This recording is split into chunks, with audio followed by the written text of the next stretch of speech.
ولا إله إلا الله. بسم الله الرحمن الرحيم.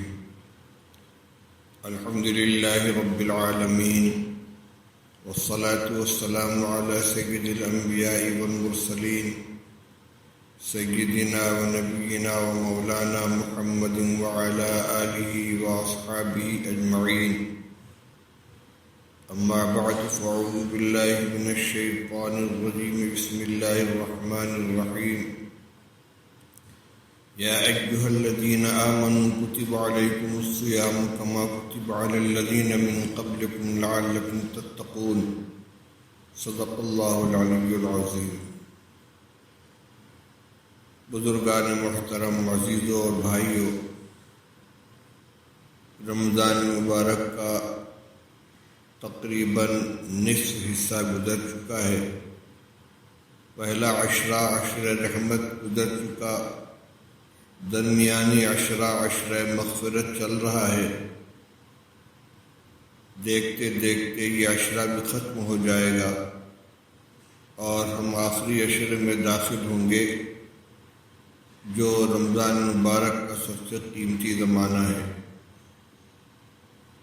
آج کی مجلس میں سب سے پہلے خود کو پھر آپ سب بھائیوں کو اس طرف متوجہ کرنا چاہتا ہوں کہ اللہ جل شانہ نے ہماری زندگی میں برکت عطا فرمائی، ہمیں اس سال کا یہ مبارک مہینہ عطا فرمایا،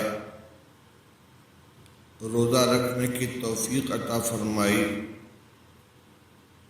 تو ہم اپنے اعمال کا، اخلاق کا، اپنی عادات اور اطوار کا جائزہ لیں اور دیکھیں کہ قرآن پاک کے اندر اللہ جل شانہ وعم نوالہ نے روزے کی فرضیت کی جو حکمت بیان فرمائی ہے اور اس کا جو فائدہ ذکر کیا ہے، ہمارے اندر وہ نفع کس حد تک داخل ہوا، ہم نے اس مبارک مہینے سے وہ نفع کتنا حاصل کیا. وہ نفع کیا ہے؟ لعلکم تتقون، کہ روزہ تمہارے اوپر اس لیے فرض کیا گیا ہے تاکہ تم اللہ سے ڈرنے والے بن جاؤ، اللہ کی نافرمانیوں سے بچنے والے بن جاؤ، تمہارے اندر تقویٰ کی صفت آ جائے. تقویٰ کی صفت کیسے آئے گی؟ اس کا مختصر بیان شروع رمضان میں آپ کے سامنے ہو چکا ہے کہ روزے کی حالت میں انسان کو جن چیزوں سے روکا جاتا ہے، جن کو مفترات ثلاثہ کہتے ہیں، یعنی کھانا پینا اور اپنی جنسی خواہش کی تکمیل، جو عام حالات کے اندر جائز ہیں، ان میں کوئی رکاوٹ نہیں ہے. رمضان المبارک کے مہینے میں صبح صادق سے لے کر غروب آفتاب تک ان تینوں چیزوں سے انسان کو روک دیا جاتا ہے، اور اس بندش کا کوئی نگراں نہیں ہوتا، کوئی باز پرس کرنے والا انسان سامنے موجود نہیں ہوتا.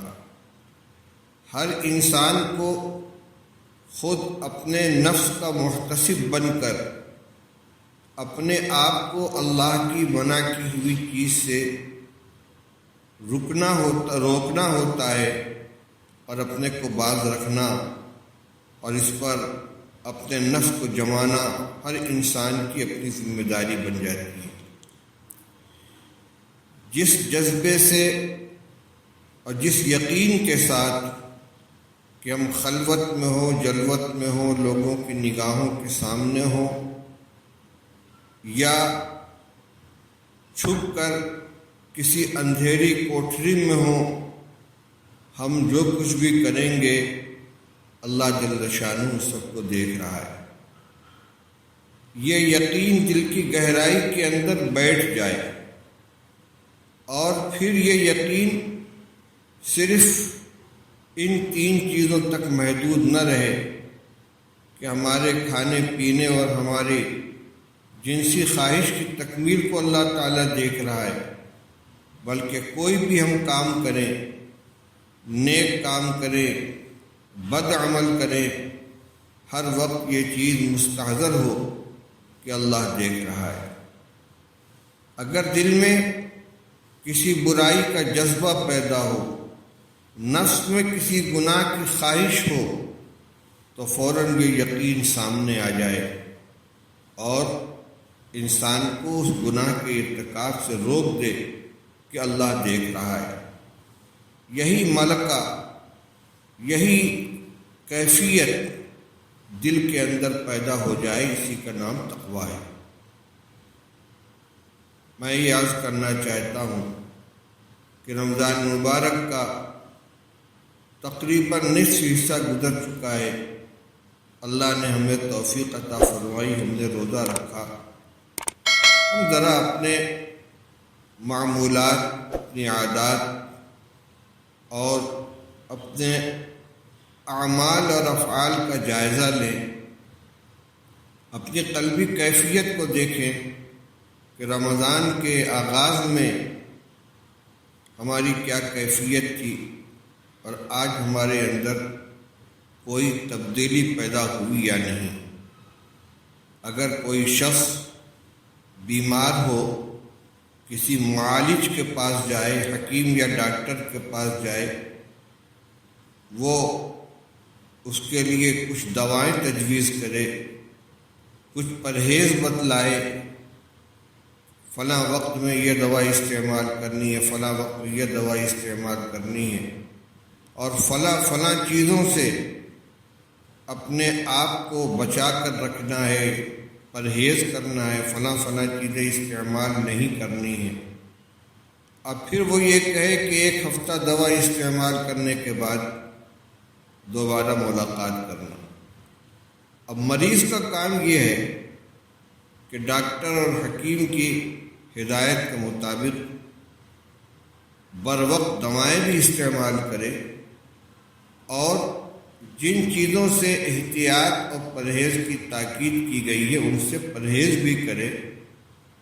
پھر 1 ہفتے کے بعد یا ڈاکٹر نے جو بھی مدت متعین کی ہے، اس مدت کے بعد اپنے معالج کے پاس جائے۔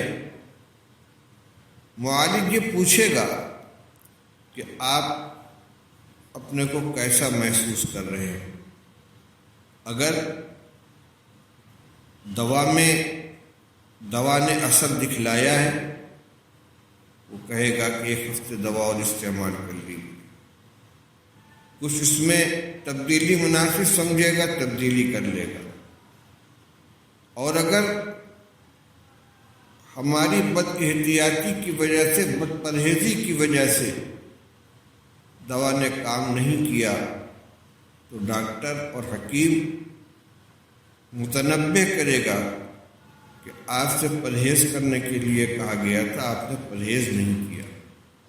میرے بھائیوں، بزرگوں، دنیاوی حکیم اور ڈاکٹر کے تجویز کردہ نسخے میں تبدیلی بھی ہو سکتی ہے، کمی بیشی بھی ہو سکتی ہے۔ انسان کا اپنا تجربہ ہے، اپنا علم ہے، لیکن اللہ جل شانہ جو حکیم مطلق ہیں، جو ہمارے تمام جسمانی روحانی امراض کو جاننے والے ہیں، انہوں نے ہمارے لیے، ہمارے روحانی امراض کے لیے ایک علاج تجویز فرمایا ہے، اور یہ علاج ابدی اور ازلی ہے۔ اس میں نہ کسی غلطی اور چوک کا احتمال ہے، نہ اس میں کسی تبدیلی کی ضرورت ہے۔ یقیناً اگر یہ نسخہ کام نہیں کرتا، ہمارے اندر کوئی تبدیلی پیدا نہیں ہوتی، گناہوں سے بچنے کا کوئی جذبہ پیدا نہیں ہوتا، تنہائی میں اللہ کا خوف سامنے نہیں آتا، تو یقیناً اس میں ہماری بد پرہیزی کو دخل ہے۔ یہ تو ہو نہیں سکتا کہ اللہ کی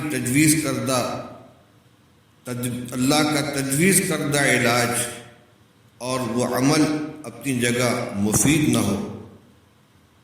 چنانچہ تنزیہ الصوم کے عنوان سے حدیث کی کتابوں میں روایتیں ذکر کی گئی ہیں، من لم يدع قول الزور والعمل به فليس لله حاجة في ان يدع طعامه وشرابه، کہ جو آدمی غلط کام کرنا اور غلط بات بولنا نہ چھوڑے تو اللہ تعالیٰ کو ایسے بندے کے بھوکے پیاسے رہنے کی کوئی ضرورت نہیں ہے۔ یہی وہ پرہیز ہے۔ اس کے علاوہ اپنی نگاہ کی حفاظت، زبان کی حفاظت، اپنے خیالات کی حفاظت، اپنے اوقات کی حفاظت، غذا میں افطار و سحر کے اندر اعتدال کا خیال رکھنا، حلال اور غیر مشتبہ غذا کا استعمال کرنا، یہ وہ تدبیریں ہیں، یہ وہ ہدایتیں ہیں جن کے اوپر ہم کو عمل کرنا ہے۔ اس لیے ہم اس وقت بیٹھ کر دیکھیں کہ ہمارے جذبات میں کچھ تبدیلی ہوئی کہ نہیں۔ مثلا رسول اللہ صلی اللہ علیہ وسلم نے اس کو صبر کا مہینہ قرار دیا ہے۔ ہم دیکھیں کہ ہمیں اپنے غصے کے اوپر کچھ قابو ہوا کہ نہیں۔ پہلے جس طرح مزاج کے خلاف باتیں پیش آ جانے پر فوراً غصہ آ جاتا تھا یا ہم بے قابو ہو جاتے تھے، تو روزے نے کیا اثر دکھلایا؟ ہمارے اندر تبدیلی پیدا ہوئی یا نہیں؟ کچھ نفع ہوا کہ نہیں؟ اگر نہیں تو غور کریں کہ ہمارے اندر کیا کوتاہی تھی، کیا کمی تھی جس کی وجہ سے یہ رحمانی نسخہ کام نہیں کر رہا ہے۔ صحابہ کرام رضی اللہ تعالیٰ عنہ اپنے ایمان کا جائزہ لیتے تھے، اپنے اعمال کا جائزہ لیتے تھے۔ بہت مشہور واقعہ ہے حضرت حنظلہ اور حضرت ابوبکر صدیق رضی اللہ تعالیٰ عنہ کا۔ ابوبکر صدیق رضی اللہ تعالیٰ عنہ جا رہے تھے، دیکھا حضرت حنظلہ ایک صحابی ہیں، وہ کہہ رہے ہیں نافق حنظلہ، نافق حنظلہ، حنظلہ تو منافق ہو گیا، حنظلہ تو منافق ہو گیا۔ حضرت صدیق اکبر رضی اللہ تعالیٰ عنہ فرمایا کیا کہہ رہے ہو؟ انہوں نے کہا جی ہم لوگ رسول اللہ صلی اللہ علیہ وسلم کی خدمت میں رہتے ہیں تو اور آپ کی باتیں سنتے ہیں تو ایسا لگتا ہے جیسے جنت اور جہنم ہماری نگاہوں کے سامنے ہو۔ ہمارے ایمان کی یہ سطح ہوتی ہے، لیکن جب ہم وہاں سے ہٹ جاتے ہیں، اپنے بال بچوں میں آ جاتے ہیں، ان کے ساتھ گھل مل جاتے ہیں تو وہ کیفیت نہیں رہتی۔ تو حضور کے سامنے ہمارے قلب کی، ہمارے ایمان کی کچھ اور حالت ہو اور وہاں سے ہٹنے کے بعد کچھ اور حالت ہو، اسی کو حضرت حنظلہ رضی اللہ تعالیٰ عنہ نے نفاق سے تعبیر کیا۔ حضرت ابوبکر صدیق رضی اللہ تعالیٰ نے فرمایا کہ یہ بات تو ہمارے اندر بھی ہے، چلو حضور کی خدمت میں حاضر ہوتے ہیں۔ چنانچہ دونوں حضور کے پاس حاضر ہوئے اور اپنی بات عرض کی۔ رسول اللہ صلی اللہ علیہ وسلم نے ان کو تسلی دلائی کہ ایسا نہیں ہے، لیکن بلکہ کبھی ایسا کبھی ویسا ہوتا ہے، یعنی دل کی کیفیت یکساں نہیں رہتی۔ اور فرمایا کہ میری مجلس میں جیسا تمہارا حال رہتا ہے ایسا ہی اگر ہمیشہ رہے تو فرشتے تمہارے بستروں پر اور راستوں میں تم سے مصافحہ کریں۔ مطلب یہ ہے کہ ایک ماحول کا اثر ہوتا ہے اور ایک اس ماحول کے بدل جانے کے بعد اثر ہوتا ہے۔ تو ایمان کے اندر کوئی کمی نہیں ہوتی، بلکہ ایمان کی کیفیت، ایک جوش، ایک ابھار جو آپ کی صحبت کی برکت سے آپ کی موجودگی میں محسوس ہوتا ہے، وہاں سے ہٹنے کے بعد وہ چیز نہیں رہتی، لیکن نفس ایمان میں کوئی کمی نہیں آتی۔